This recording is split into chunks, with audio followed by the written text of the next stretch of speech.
down tilt, but at that point he's vulnerable to spacing out back airs from Inkling, which is also a very strong strategy. And he does not want to get cornered here. But we're going to go ahead and see it. All right, getting straight back into it. I like the C4 placement early. Always got to keep it down. And the neutral B in this matchup is going to be a huge deal. Very nice for detonating the grenades. Really gets the paint on, good percentage. Just overall a super strong tool in the matchup.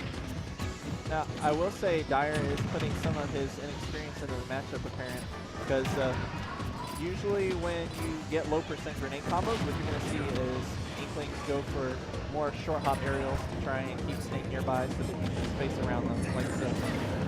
But instead he's focusing more around giving lots of space to Vinny, and it's really allowing Vinny to set up traps here.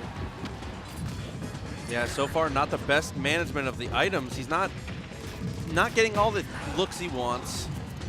The problem is that he's taking time to allow the grenades to cook, and then he's waiting and going in. And yeah. At that point, Vinny's got his options covered, and he's having to play against multiple characters when what you really want to be doing is just playing against Snake and having him commit to those grenades. Because right now, a single straight hit can kill Inkling, where the inverse is not quite so sure. All right, Dyer finally getting, Vinny gave him a little bit too much space, gets that ink back with the up tilt. Very nice trade. That sour spot up tilt coming into play there. I'm not 100% sure if the pre-patch up tilt would have killed there. And Snake, notoriously a heavy boy, gonna live for a long time in most of these stocks here. Yeah, unless Inkling gets a Blast Zone-esque hit or just gets a straight up smash attack, I don't think we're gonna see the stock going away anytime soon. All right, gets the weak hit forward air. Puts him in a compromised position here, but the B reverse, very nice to stay safe. Now, we're seeing Dyer go ahead and switch to a more air-heavy play here. And he's just going to focus on floating around and trying to just react with fine movement. So basically air walking. So right now, Dyer's trying to get flustered and go for fast, rapid pace up back airs to try and be safe, but that doesn't work with grenades. Still back into it. Vinny doing really, really well. Super healthy on the first stock, no percent. Roller's not going to do much here, and the really nice back air, good awareness. And an up smash trap will go ahead and set up for this real well, but it looks like Vinny's going to more focus on staying grounded here. Very nice parry. Opts to not using the Nikita, just goes for the more pressure with grenade style. Yeah, Vinny's very comfortable playing the mid and long range here. Like, he'll make some dash attack bursts, but you're really not seeing him walk around with forward tilts and jabs here. Yeah, not too much. Nice raw back air. Get back into the mix. No B reverse there. So, right now what you're seeing is Dyer start to go for more dash base, like I was saying I was expecting to start out with, but that whip grab is really going to hurt him here. We've seen the Inkling really struggles making these kills out, and that's not changing. But I will point out that you can see Vinny start to feel pressure. He's starting to get more of the forward tilts. He's starting to jump now. Yeah, that's really close it out. Very nice from Dyer. He's starting to get those percents on lock. Yeah, gets it right in the nice window. Earlier he was doing it a little bit too high, but ends up not too bad. Jab grab, not so good against a character that wants to be moving. He buffers a movement option. It's not going to do much. Just like that, we're seeing Dyer take the lead here, but you can't ever count out Snake because he can make some pretty insane kills here. But unless he gets the, oh, that was amazing! That was crazy. That was amazing. So, for those who aren't aware, that was a shield lock neutral B that's fairly safe, but not entirely. See ya. And that because the timing on when he stops neutral being is ambiguous, that allows him to start jabbing. And then the shield damage from the neutral B allows him to pretty much guarantee a shield poke on the multi-hit. So now going forward, I know this is more of Vinny's personal preference, but I believe that Vinny likes big open stages. Now, I personally would think that is advantage towards Snake, but as we were seeing from Dyer, Dyer likes having big, open, full hop drifts. He likes having long foxtrot patterns. These are things that a big stage like FD allows him to have, but we might see him go ahead and move toward another big stage like TF2 instead. Back into Pokemon Stadium 2 here. Vinny setting up the nice camp. We got Ink Bomb is a really good tool in the matchup though. Very nice to kind of counter camp, have an answer. You have an ammo bar obviously with the ink, but doing super good. Multi-jab's gonna get good damage down, and he's gonna waste the rest of his paint with the neutral B. Well, I think it was more of he wanted to ensure that Vinny didn't get his corner trap started where he could just go ahead and pull it out. And he saw that neutral B to jab work, and he's starting to take advantage because he's seeing that Vinny has a weak reaction to the neutral B pressure starting up. Oh, really nice with the grenade shield here. As the classic Snake, we've been doing it for 10 years. Just pull a grenade and shield, hope that they swing.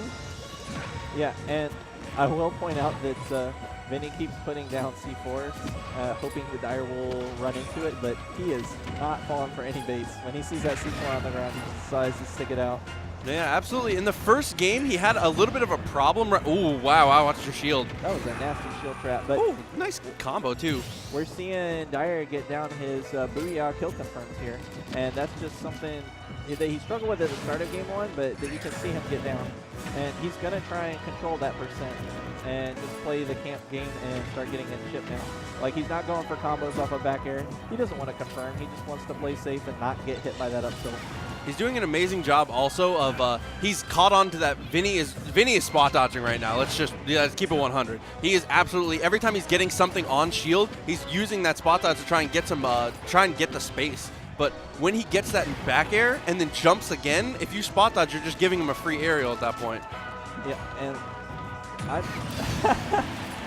now we're seeing a really late delay there from Dire, but I don't think he was expecting Vinny to just be so brazen. Yeah, absolutely. Like, he just went straight up from the blast zone into an up tilt. It's like, who does that? I mean, that's part of the thing. Vinny knows that his character can live for a very long time, and he's not afraid to play like he can. Yeah, Vinny is a very bold person in the game, and he's not afraid to commit to things. If he thinks it'll work, he'll go for it. That's respectable. Sometimes you got to do it. And he's making up this percent deficit big time. And wow. Not quite going to close it out, but let's just say that Dire does not want to get sent off stage here. This Nikita should go ahead and close it out into an up tilt. Oh, nice bait with the Nikita. Nikita being really strong on this patch. I'm really surprised that didn't two-frame, but our cycle is, oh wow. Hunts him down. And Dire tried to delay that too, so that was very nice coverage on his part, but that Booyah is going to go ahead and close it out. I see, here we go into the final stock of this game. Oh, goodness. And we're seeing Vinny just decide to not try and mix it up. Just go ahead and let Dire have it and just get out of there. Because fighting him at that point is not working out. Oh, no, goodness. I think he wanted forward tilt. That happens to me all the time.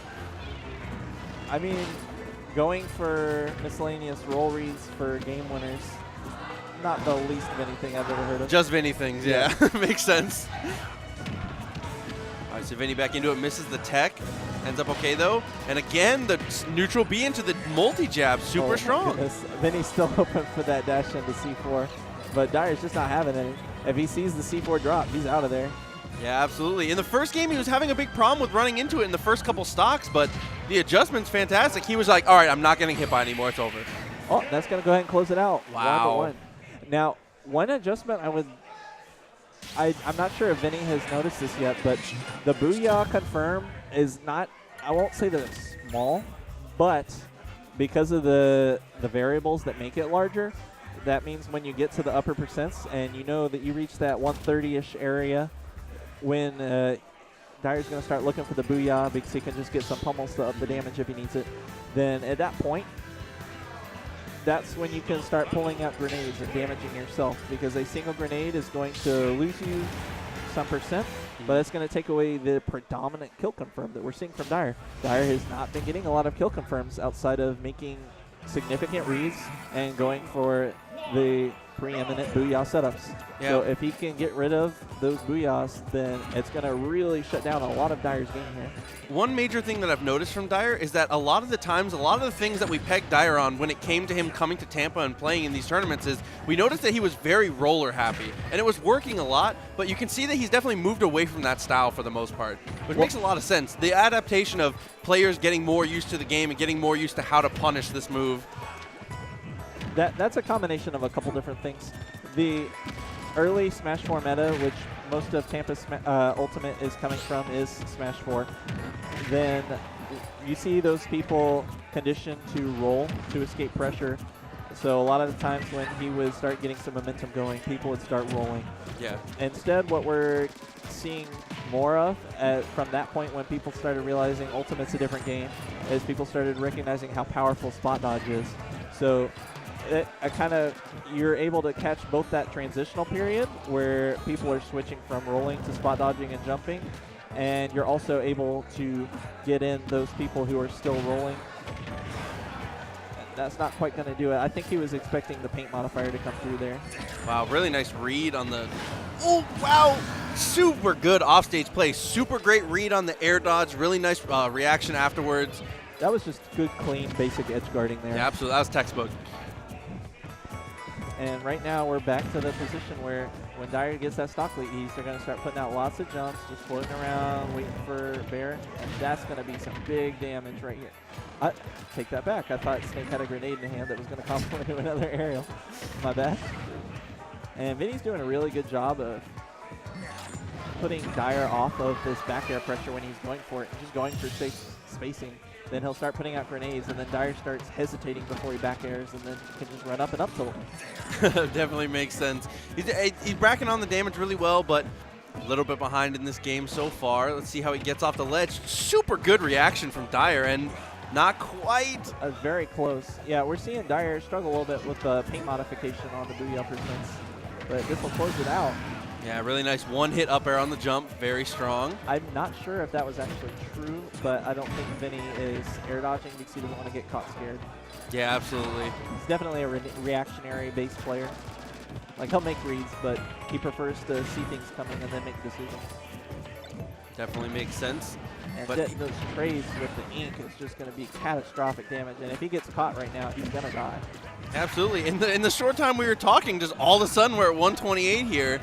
Snake does not make trades when he's taking 50% plus damage. Those trades don't work anymore. Absolutely. Inkling is one of the few characters that can actually make trades with Snake profitably, and it's entirely just because of Ink. That's not quite going to make it out, but at this point, Dyer is very happy to make trades because if he keeps playing safe and just tacking on small damage and grenade trades, then Inkling's going to live to a pretty decent amount.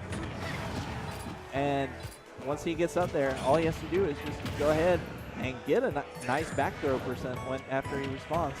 Like, it's not quite there, but both players are helping each other out here. Like Inkling. Wow, the classic. Another classic is up tilt into up tilt into up tilt. He didn't even need to make it to the third up tilt, but yeah, right now this is not a positive spot from Dyer because just simple back throw with stage control. That one should do it. Oh, not quite. Very nice. No, he needed to have the stage control for it to work. But bomb is threatening. Forward air without him being off stage is threatening. Back air and neutral is now threatening. Up air is going to kill. This should go ahead and finish him off.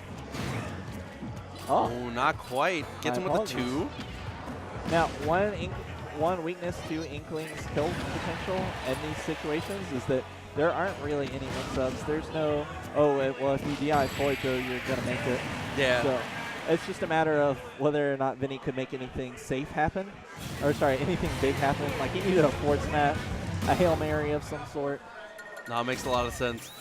And we're seeing Dyer start to pick up on Vinny's lack of defensive reactions in a lot of situations. And so if he can put him in a very quick decision scenario, Vinny's not making decisions. And so at that point, he pretty much is just putting down his controller and letting Dyer go ahead and play his game. So All right, so we're getting into the counter picks for the next game here. Let's see where Vinny taking a minute. I respect it. I like when players slow it down. If you're getting to the point where you're kind of, I'm not going to say he's getting run over, but it's starting to, the momentum is clearly building in the other direction. It's nice to, I'd rather see them take the second than just jump back in. So this is a nice adjustment from him. And we're going to go to Kalos, which I respect. Yeah, now DSR is not in effect here, but I'm assuming that Dyer went ahead and banned either Town or FD, and that at that point he wanted just a big flat stage. Yeah. Because Dyer picking Smashville clearly illustrates that he wants a small stage.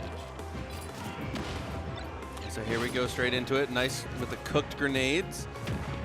A lot of space to run on this stage, but once Inkling gets to you, it's still a problem. This character has amazing stopping power when it comes to just catching people. The movement speed is amazing. Has a lot of built-in movement into her hitboxes. Just very strong for the chase. Dyer is really starting to call out a bunch of conditions that he made earlier in the set. We referred earlier to how Dyer kept putting out fast aerials and that Vinny was countering it by just pulling out grenades. And now, all of a sudden, he's not doing that. And he's letting Vinny go ahead and press the button and then punish him. That's going to go ahead and get them off to an early stock lead, but adds nothing to the strong Nikita edgeguard camp picks or just some nice, good old camping session. Yeah, absolutely. Momentum definitely in wow. I was looking at Myron over there.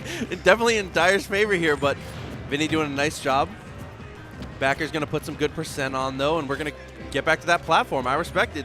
I definitely think this is the best way to play it as Snake if you're going to pick this stage. Live and die by the platform. I don't even think it's just that so much as he's really wanting Dyer to walk into that C4, and Dyer has shown time and again he's not going to do it. He's just not going to play that game. But this might close it out. Yeah. It's going to do it again. Dyer is running away with this game right now, and he baits the C4. There you go. Finally, it's gone. Vinny can stop worrying about it. Now, what I'm surprised Vinny's not doing right now is fishing for parries. Because honestly, that's what I was expecting him to start doing, was just fishing out for parries. But right now, this full coat of ink, once again, hits 30 damage off of a back air tree. Dear Lord, that's really bad. Yeah, like Snake with paint, and that's going to go ahead and close it out. No, nice mash! That's Vinny's starting to find his defensive edge here, but he's, oh no, not like this. Oh, nice second jump though, but he's going to track him down with the fast fall up air. Super strong. An incredibly decisive 3-stock to close out that set. 3-1 in Dyer's favor.